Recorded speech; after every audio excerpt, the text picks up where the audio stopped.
పద్మశ్రీ వనజీవి రామయ్య కన్నుమూశారు.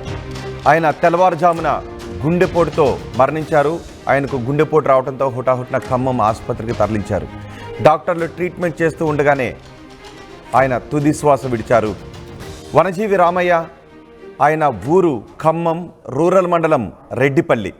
2017లో రామయ్య సేవలకు పద్మశ్రీ పురస్కారాన్ని కూడా అందించారు. పర్యావరణం కోసం ఆయన నిత్యం తప్పించేవారు. ఆయన ఉచ్ఛ్వాస నిశ్వాసలే పర్యావరణం కోసమే ఉండేవి. పర్యావరణ పరిరక్షకుడు ఆయన.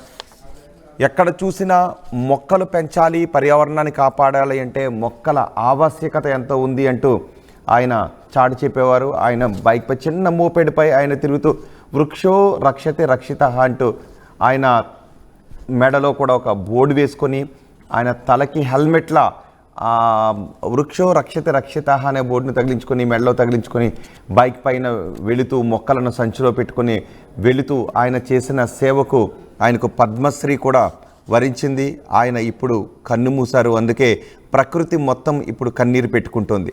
పద్మశ్రీ వనజీవి రామయ్య కన్నుమూత మొత్తం పర్యావరణానికే తీరని లోటు అని చెబుతూ ఉన్నారు. ఆయన పద్మశ్రీ అవార్డును అందుకుంటున్న ఆ మధుర క్షణాలను కూడా మనం ఆర్టీవీ స్క్రీన్ పైన చూడొచ్చు.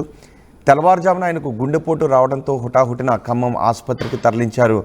ఖమ్మం ఆసుపత్రిలో డాక్టర్లు ట్రీట్మెంట్ చేస్తూ ఉండగానే ఆయన ప్రకృతి ఒడిలోకి వెళ్ళిపోయారు. తుది శ్వాస విడిచారు.